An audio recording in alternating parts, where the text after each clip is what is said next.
point. The extra point. The extra point. The extra point. With Tyler Head and Gamecock Central on your home of the Gamecocks. 107.5 The Game. All right, and welcome in to the Garnet Trust Hour here on 107.5 The Game, broadcasting live until noon from Gold Line Framing, 511 12th Street here in West Columbia. Tyler, West, and Chris hanging out with you all morning long, welcoming in today's special guest, Nick Emmanwori. Nick, thanks so much for taking some time and hanging out with us today. Yeah, man, I'm glad to be here, man. Very excited to have you. Yeah, man. All right, Nick, so first of all, let's break this down. You got some time off. You got pretty much the whole month of May, right? The team is off. You have a short ride right down the road to your home in Irmo. You don't have to go too far for that. But what have you been up to, whether it's training or just taking some time away from the game for a little while? Yeah, this whole month of May, man, we've just been, I've just been grinding and stuff. My house is like 20 minutes from the facility, so, that's real convenient. So I've just been going back and forth to the, from my house to the facility, working out and stuff, working out with my teammates, DQ, a couple of the freshman DBs, that's going to be redshirt freshmen or sophomores. I just came back from Texas last Friday. I went out there for like a whole week just doing a little workout, like more body control stuff, working on little spots in the area that you're not really used to working on. And I met some pros out there. I met Michael Parsons and Jamar Chase and Deuce Vaughn.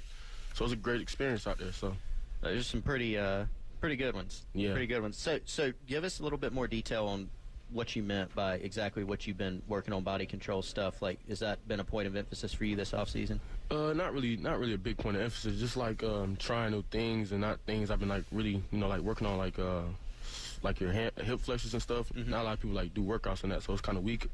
But it's not really a big emphasis. But my big emphasis, what I've been working on, is probably like a little bit more discipline in the backfield and stuff. That's what I've been talking to Coach Gray about, like being a little bit more disciplined in the backfield, make sure I'm a leader on the secondary and stuff, working on my game.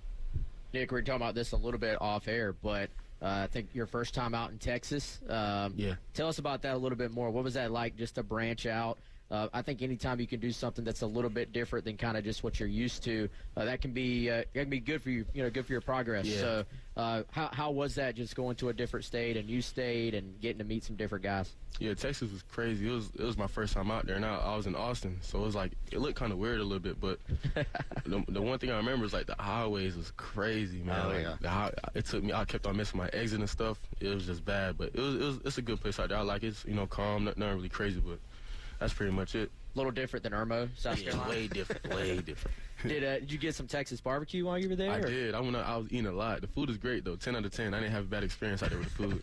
So Jamar Chase, now, did you cover him?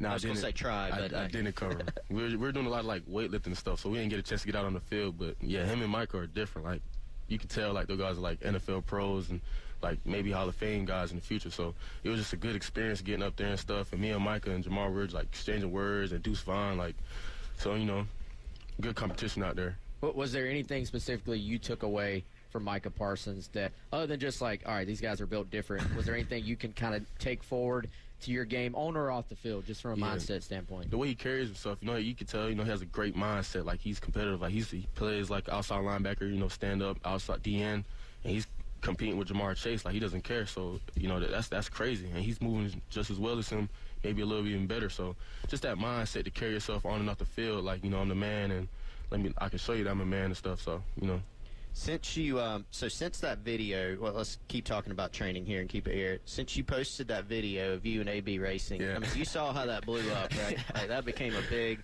topic. We had to ask Spencer about it. We pretty much asked all the players, who's the fastest. Have y'all had any more races that you have not?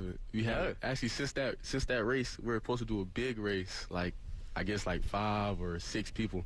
I'm not sure if it's still on the board, so we can like finally declare who's the fastest on the team. But we never did that race. I don't know if it was like they didn't want someone to get injured or something, but I feel like we would have raced. I think it was gonna be me, AB, Xavier Leggett, Turbo, Dante Miller, and I can't remember the last one, but I mean they wanted us all to race, and I was a little nervous. I ain't gonna lie.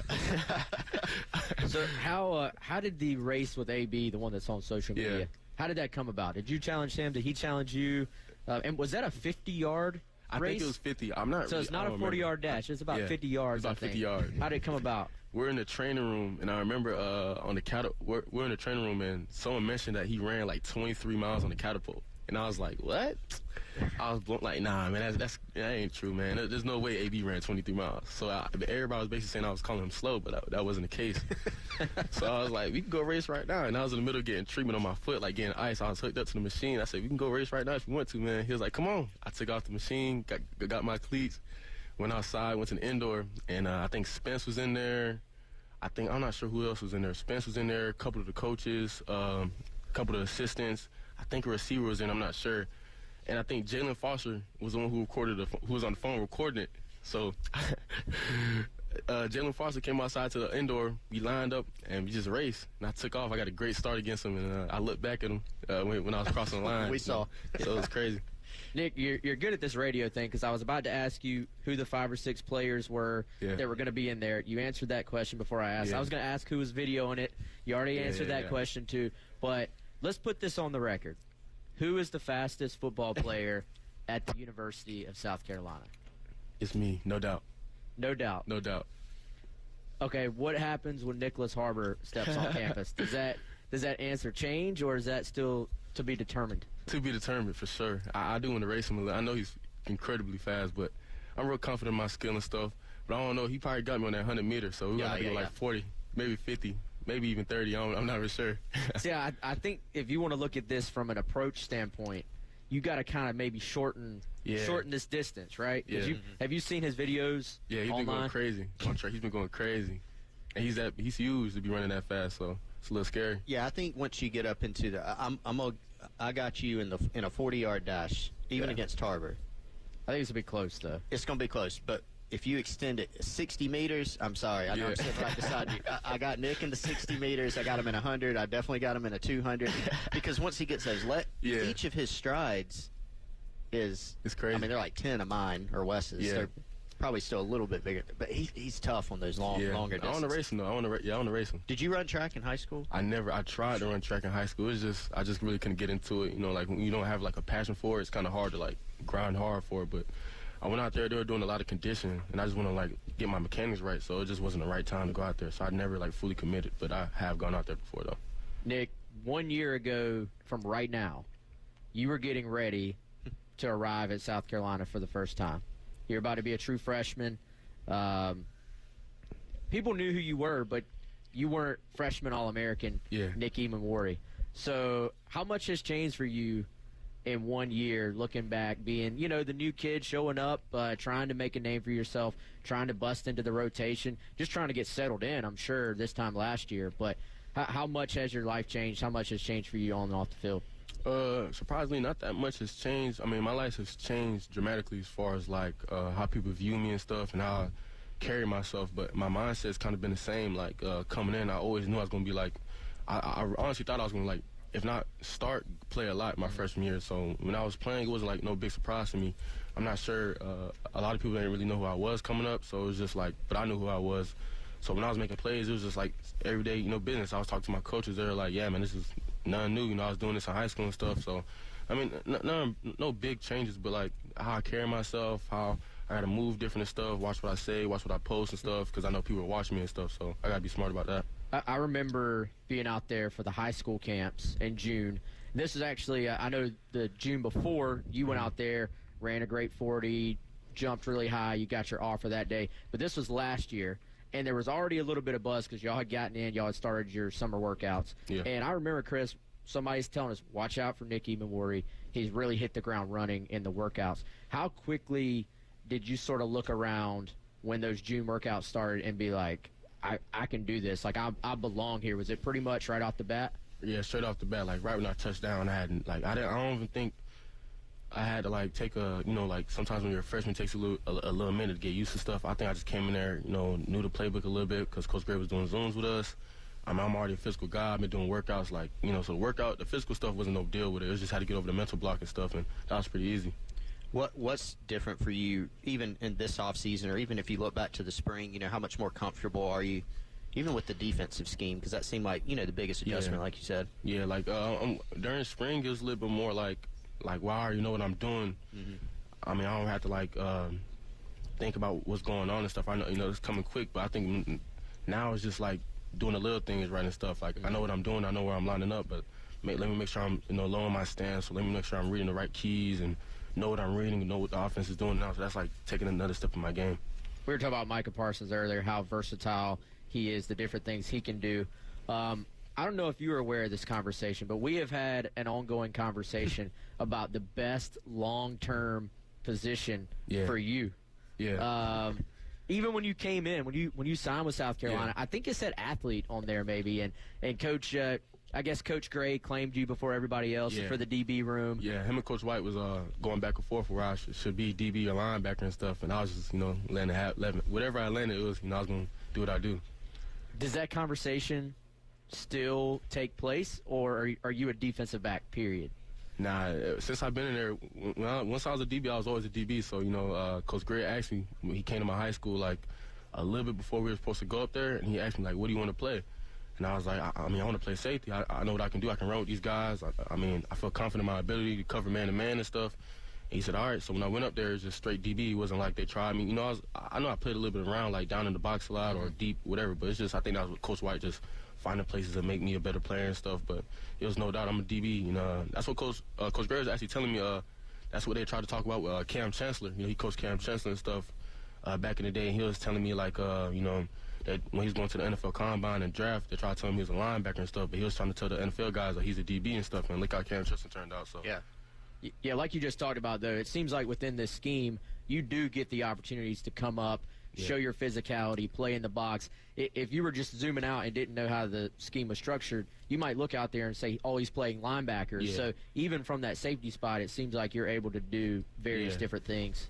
It just matters where the scheme is. Like, in the NFL, the scheme matters, like, in what team you go to and stuff. It can depend if you're a great player, good player. And I think Coach White's scheme is real versatile, and everyone can get a little bit of everything. Your coach at Irmo, Aaron Brand, great guy, by the way. I remember talking to him after you signed, and he ran through, 5 different positions he thought you could play. He even mentioned, tell me what you think about this. He said, man, I would not even be surprised if one day, Nick could put on 20 or 30 pounds and go play edge or something. Yeah. And I don't think you'll do that here, right? But, like, would you like to be able to pass rush a little bit more? Yeah, rushing the pass is a little fun, but they do say, the closer you are to the box, the more dangerous it is, the trenches and stuff. So, It is. That's what the big boy is at. But, yeah, I feel confident. I feel like if I put on some weight, I can get around, quick, especially with my speed and stuff, no doubt. But, yeah, in high school I played a lot of different positions, like sometimes I was out there corner, nickel, safety.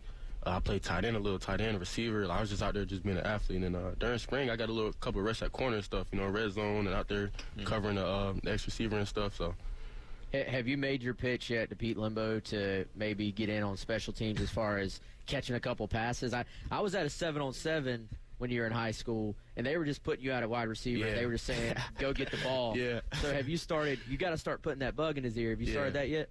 Yeah, actually, Coach D-Lo, man, he came to me and asked me if I want to play a little offense. I said, hey, man, whatever needs to happen, I can go out there and play a little offense. I played a little offense in high school, and I ain't worried. But I don't know if he's just joking or not. But, hey, maybe in the future, I'm not sure. Did he seem like he was joking, or was he pretty? So what did his face look like? Oh, no. He asked me more than once, so I don't know. I couldn't really tell. D-Lo's like a real cool guy. And so, if it happens, it happens. But, it'll be fun. Something new, something to try.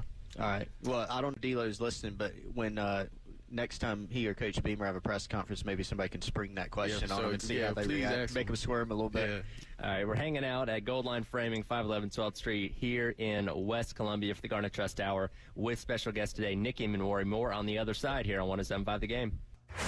The Extra Point with Tyler Head and Gamecock Central on your home of the Gamecocks. 107.5 The Game.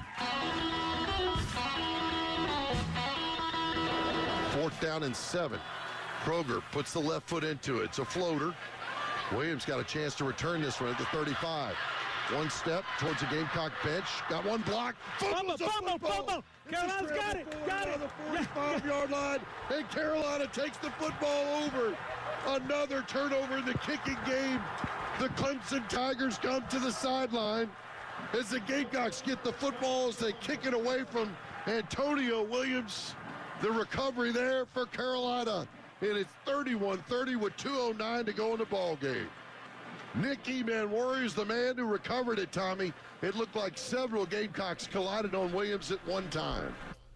And welcome back in to the Garnet Trust Hour here on 107.5 The Game, broadcasting live from Gold Line Framing, 511 12th Street here in West Columbia. Tyler, Wes, and Chris hanging out with you. Today's special guest, Nick Emmanwori. You heard the radio call right there from Todd Ellis and Tommy Suggs of the Gamecocks Radio Network with Emmanwori's fumble recovery at the end of the Clemson game that ended up sealing it for South Carolina as they went on to pick up the 31-30 win over the Tigers. And Nick, obviously you understand this rivalry very, very well. How big of a moment was for you you personally to help seal a game for the Gamecocks a couple months ago? That was a huge moment, man. It was a great game, historic game. Like I'll never forget that game. But how much it meant to me was probably like, it's crazy. It's like a parallel because Antonio Williams, he went to Dust Fort, and that's Irmo's rival, the high school I went to. So it's kind of ironic. He's supposed to come to Carolina, I think, or I think he was like interested in Carolina or something, and he just ended up flipping to Clemson. So it's kind of ironic how everything turned out a little bit. But it's a big moment for me, man. Nick, you were grinning ear to ear listening to that call. Yeah. What was that like after that game? Celebration on the field, locker room. Then I know when y'all came back to the ops building, there were like fans everywhere when y'all got off the buses. You could tell that was a moment, a long time, coming for South Carolina fans. How was it from your perspective? It was ecstatic, man. After the fumble, from the time we went to the locker room, on the bus, back to the ops building, it was crazy. Like, I feel like nothing like it, man. Seeing the fans all lined up there, just being Clemson finally. It's been a big drought, especially my first year. So I don't want to know against Clemson. I hope to carry that, as long as I'm here. So, but, it was just a great feeling, like, second to none. Like, best game of my life, probably, like, just experience-wise, and it was just great. How many people were reminding you about when you said that Clemson was on the clock after you signed? You get sent that clip a lot? Yeah, I looked at my Twitter, man. That's all I was seeing on my feed, man. My mentions and stuff, Clemson's on the clock, Clemson's on the clock. And I think I posted something about someone go find that Clemson on the clock video, and a bunch of people were sending me in my DMs and stuff. So, yeah, it was great. I think that was Kendall Smith's favorite quote she ever got. She was so happy when that started getting shared around again. But I know a special moment for you all, man. And just what do you think that did for the program overall? Like, I feel like the momentum y'all have carried into this offseason has been like second to none, I feel like. Yeah. It's been great for the program. It's like a monkey off our back, finally getting that win and stuff, and it just shows, what Coach Beamer can do for the program and stuff. If we get the guys we need and the community we get, we can make a push, something great in the future. When you look back, let's dive into the play and then some of the offensive possession after it too. What did you see? I mean, because obviously Nate punches the ball out, so it kind of goes forward. It looked like it was kind of just yours for the whole time. I mean, you didn't have a lot of but you got on it quick. Yeah, it was just a regular, like, a punt play that Coach Lumbo, drew up and stuff, and it wasn't like nothing special. Mm-hmm. It was just go down there and cover the kick and stuff. But they kicked it, and the kick kind of like swayed to the right a little bit, so everyone had to make like a sharp turn, especially the way he was running and stuff. And I was just running to the ball. Coach Lumbo tells us, good things happen when you run the ball and stuff. So I was just running to the ball, and I seen the ball pop out. And my eyes opened so big when I seen it, and I just jumped on top of it. And that was it.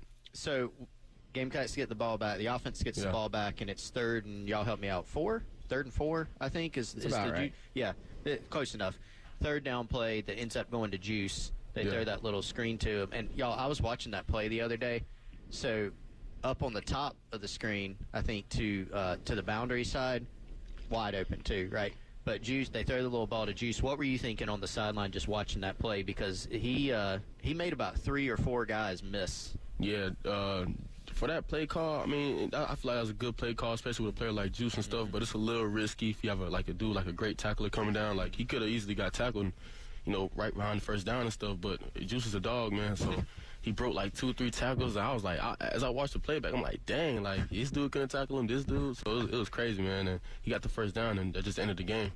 How beneficial has it been for you in practice going against guys like Juice? And I know you're not always down there like covering him one-on-one, but just from a secondary standpoint and a guy that brings the energy too, talented guy. I think he's going to play in the NFL too. Juice, Leggett, just Josh Van, last year as well. How beneficial is that for y'all to kind of push each other? Yeah, you got to be on your toes a little bit, playing with Juice and stuff. You got to know where he's at on the field a little bit, Just probably if you're in the post, probably cheat over to a side a little bit. And it's great competition, man. Juice is a great competitor, man. During, I think it's called competitive toughness, me and him were like up against each other a lot of the reps, and I got his number on Juice. I got a number on Juice right now, man. So if you're on the interview, just ask him about that or something. But I think it was like I think he was undefeated for competitive toughness or something like that, and I was the first one to beat him since he's been there. So after that we've been going back and forth a little bit. But yeah, Juice is a dog, man. Second to none. I ain't seen no one with his mentality like that before. Tell the people listening a little bit. Don't give away any secrets, but a little bit about competitive toughness. How do they measure that? Oh yeah, basically it's just like I guess they call it like a little grit night. I guess it's like competition between the players, offense, defense, or it's just maybe like wide receiver, DB. They kind of like, or maybe dog against dog a little bit. They're trying to find like people that you're good competing against, and it's basically what we do. Like I think every Tuesday and Thursday night during before spring practice starts, a little bit before. So I know. Last year, at the end, I think it was the end of spring, they took y'all on those buses out into the middle of nowhere, and I think they dropped you off and were just like, good luck. But then this year, they had y'all digging up stuff and carrying, what was it, buckets of concrete or something? Water, okay, buckets of water. I kind of feels like that they keep you on your toes as far as Coach Luke Day and what he comes up with. What is that like to kind of go through some of those that are a little bit outside the box workouts? I think Coach Day has maybe one of the craziest workout schemes maybe in the country, but it keeps people. It's fun, It's nothing like the same. It's not like the same old stuff you do every day, but every once in a while he has a little spice to it. So that's what's great about Coach Day, man. I feel like he's a great weightlifting coach or whatever, but. It's like something different. Like not a lot of people are out digging holes and running to the stadium like that. You don't really see that a lot, so it's good to be different a little bit. I ask you about a couple of your teammates. So a few guys that we've had on from the football team, when we've asked them about most improved player or some players that impressed them this spring, it's interesting. They've all mentioned Spencer Rattler. Yeah. Did you take notice of that this spring, that he looks like he's taking the next step? Yeah, for sure. I feel like Spencer's more into his role a little bit. And when he first came, it was like he was just getting used to the system a little bit, getting used to how things are ran and stuff. But I feel like he's you could tell he's way more confident and stuff. As far as just a vibe I'm getting from him and stuff.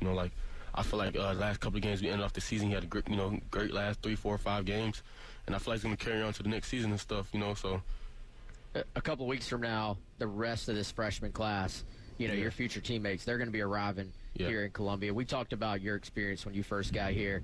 What advice would you or will you give those guys as far as kind of starting to get comfortable? I know it's kind of easy for you, but it's not easy for everybody. So what advice will you give them to kind of hit the ground running with Coach Luke Day's workouts?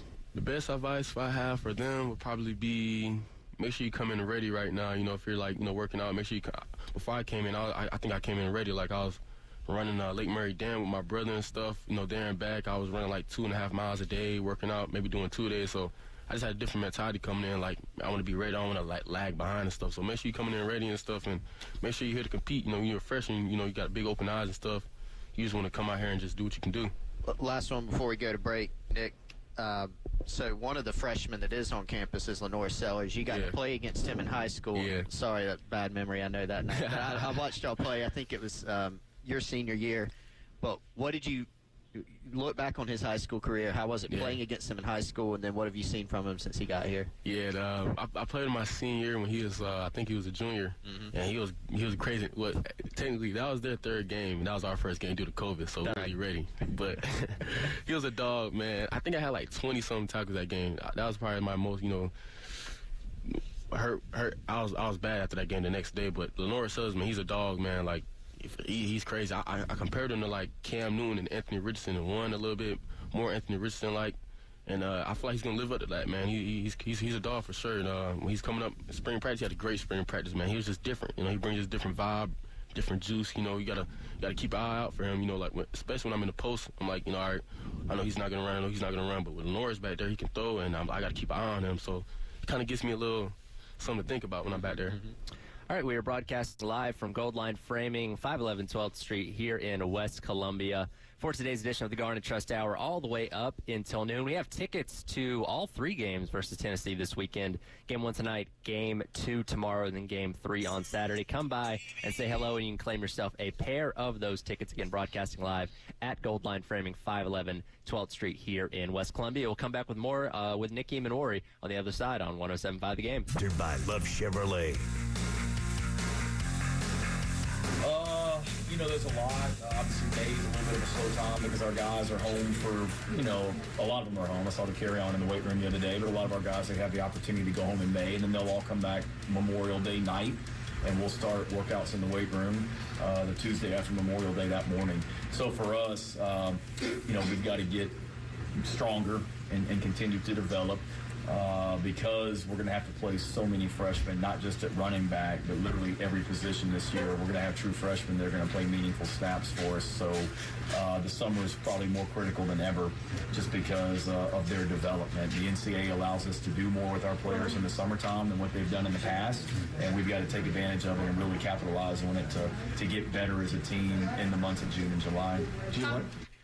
All right, welcome back into the Garnet Trust Hour here on 107.5 The Game, broadcasting live from Gold Line Framing in West Columbia, 511 12th Street, just across from Zesto, with Nick Emmanwori hanging out with us, Tyler West and Chris along with you. That was Coach Beamer at last night's welcome home event. Just kind of talking about the summer schedule. Obviously, the month of May is really the only time you guys have off during the entire year. Going to get back into things right after Memorial Day.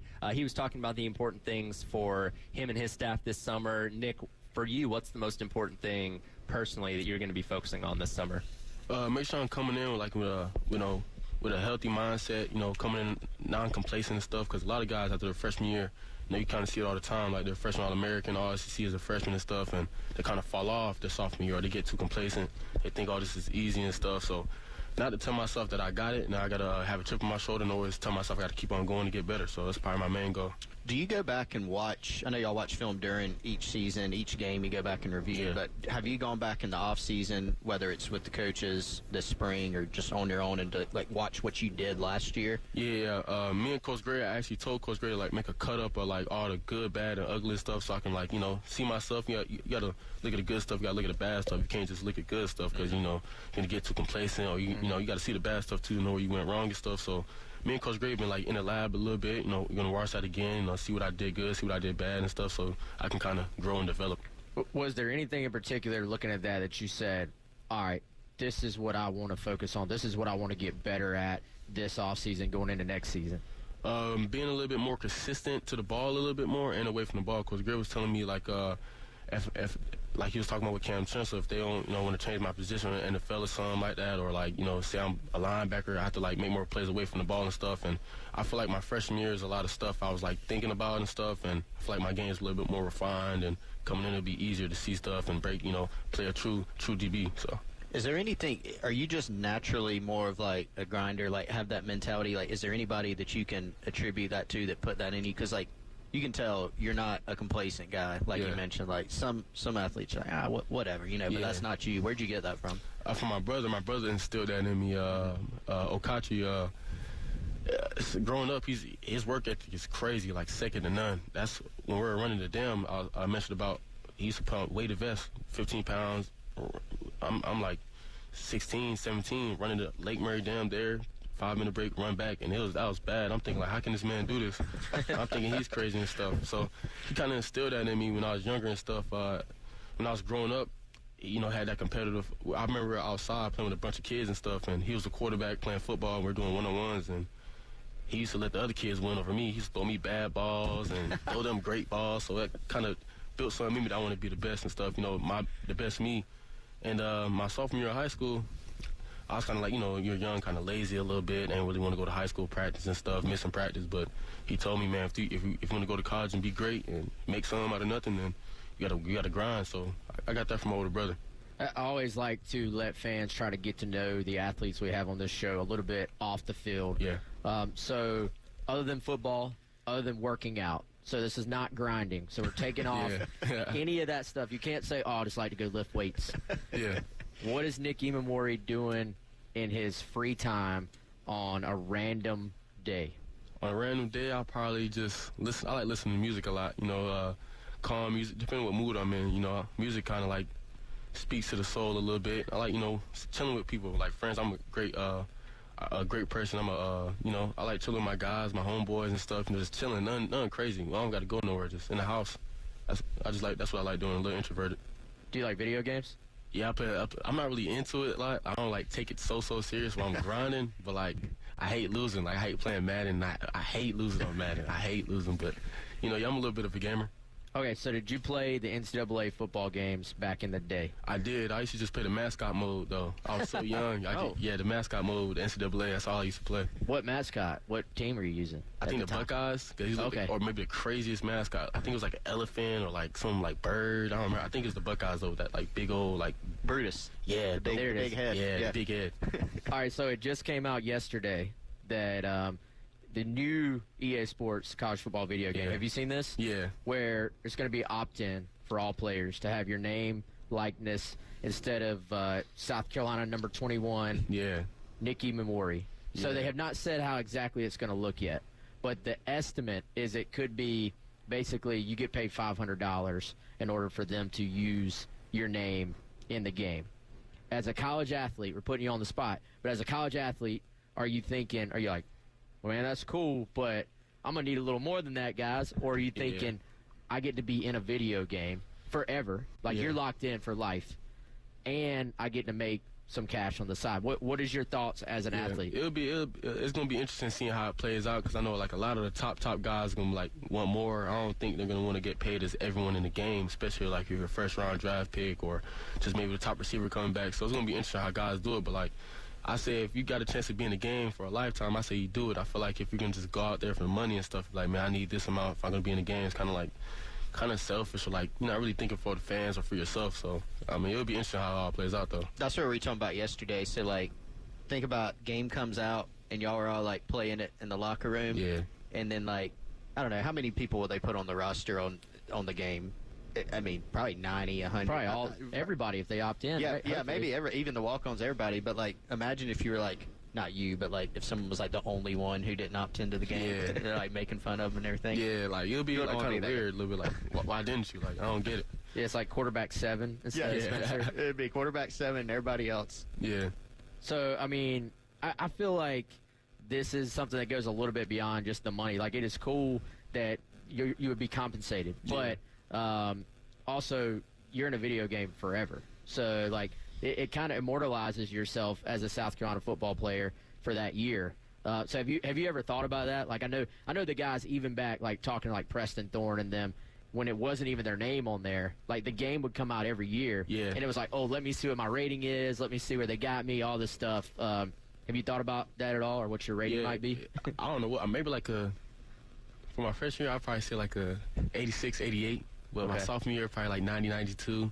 Yeah, it's 94, 96, keep going up. Yeah, but I feel like we didn't have an NCAA game in a long time, so I feel like if you miss out on this opportunity, then, I mean, it is what it is. That's your decision, but I think a lot of people are excited for it. I know I'll be playing the game. I'll buy that game for sure. A freshman rating of, what'd you say, 86? 88, 86, 88? yeah. That's pretty good. That's a good rating overall, especially. But will he have the fastest speed on the team? Yeah, what's your highest attribute? If they making it, I have to have the fastest speed on the team, at least top 2, top 3. But is that your highest attribute overall? Like, you know, you got like awareness, tackling, speed, coverage.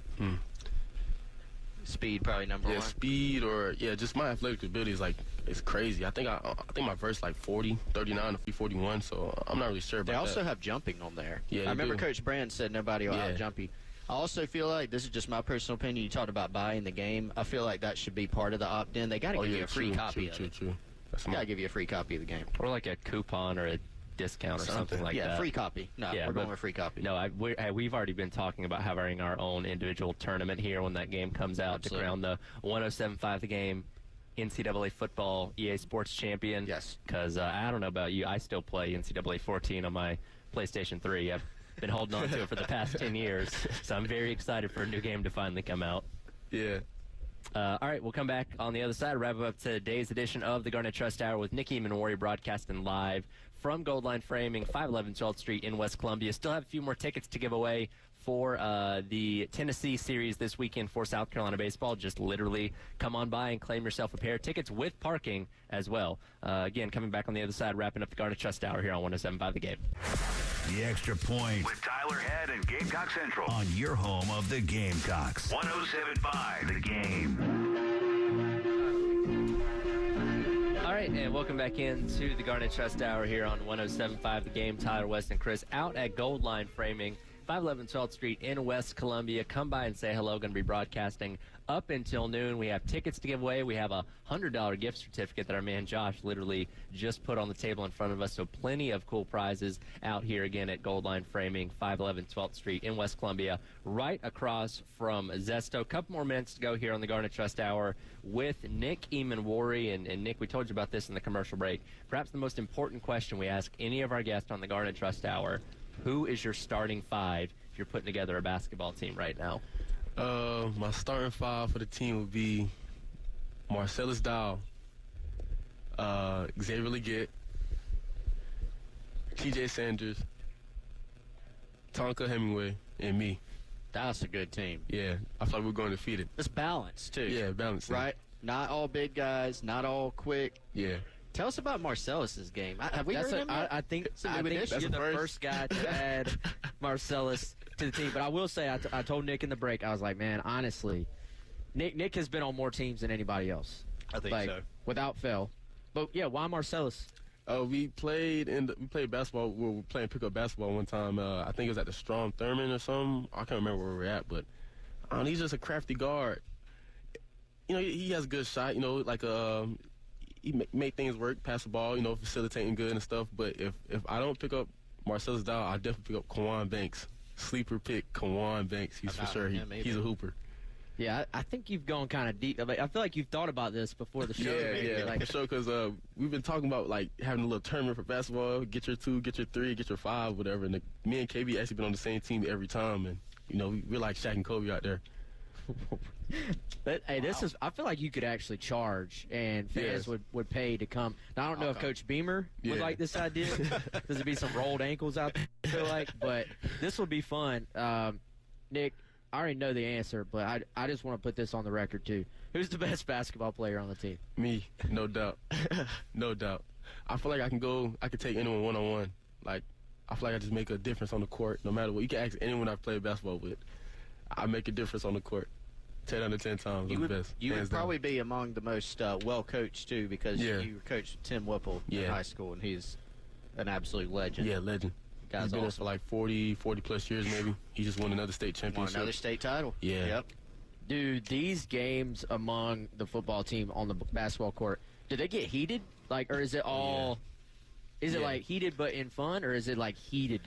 Nah, heated and fun mostly. Like, especially if you got like a bad team or something. I remember one time I was playing with it was a bunch of us playing at the Strom, and we're all on the same team. I guess playing against some like random students or something. And I think we were losing. I think they were just like taking bad shots, and I was getting heated, man. I can't play with y'all no more because they don't take the game serious. But whenever we're playing each other, it's just great competition. Like, you know, guys want to win, and it's just fun. You know, do a lot of dunks, a lot of threes. Nothing really crazy though.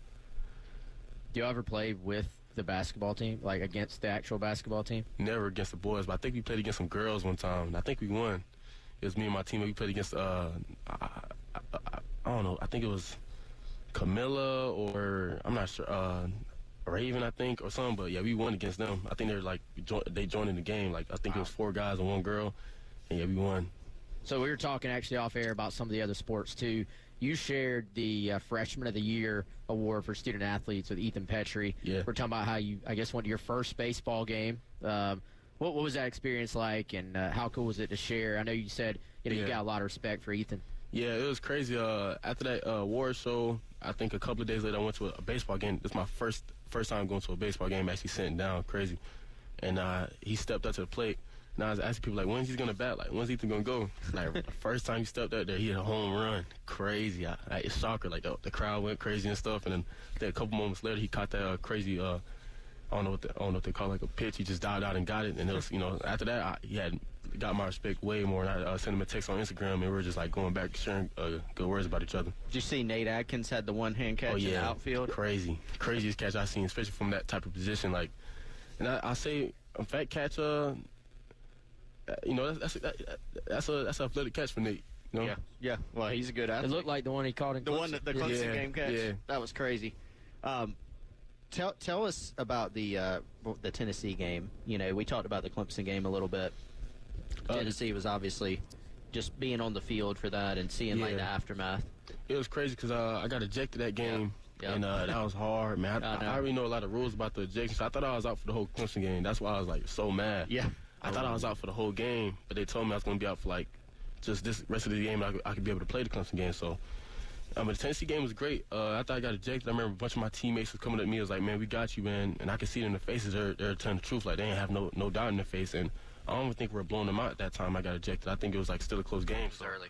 Them saying that, had confidence in them, had confidence in me to make sure they can go out there and take the dub and stuff. So, well, Peyton Williams stepped in that game. I mean, really just got put on the spot, and I thought played very well considering the situation. You and I were talking off air. I don't think we hit it on air, but you and DQ Smith coming in at the same time, both Midlands guys, and just kind of taking over in the secondary. How cool has that been to kind of be able to go through this journey together? Yeah, man. Shout out to DQ, man. That's my guy, man. In high school, we didn't really talk a lot. I just knew about him from Spring Valley. I knew he played quarterback, and I'm pretty sure he knew about me and stuff, but we didn't really, like, connect in high school because of, like, 30 minutes, 20 minutes away. But when we got to college, that's been my guy, man. Like, we've been connecting and growing closer every day, like, work out every day with him, 8 p.m. workouts, 9 p.m. workouts, just going no matter what. But, yeah, DQ, man, we're like peanut butter and jelly.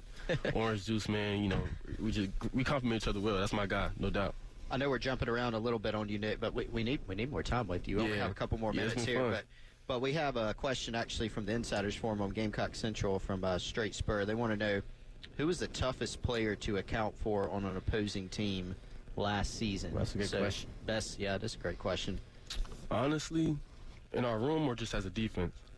No, so toughest opposing player on another team. Yeah, like that you played against. Like for like a scheme up, like for us, like say like our receiver we're going against. Yeah, like, it can be a receiver, it can be a quarterback, it can be running back. I mean, whatever direction you want to take it. I'm not sure. I mean, I don't really want to like disrespect any guys, but like I don't really think we played any real like dudes we're really worried about. I feel like we went in every game with the same mindset, especially Tennessee and what they did at Alabama. We didn't really like shy away or nothing. I feel like we just came in, did what we do. We weren't really worried about the opposition. But I think for me personally, I think maybe some guys watching maybe Brock Bowers, a little bit. You heard about him a little bit. He's a good guy, a good cat.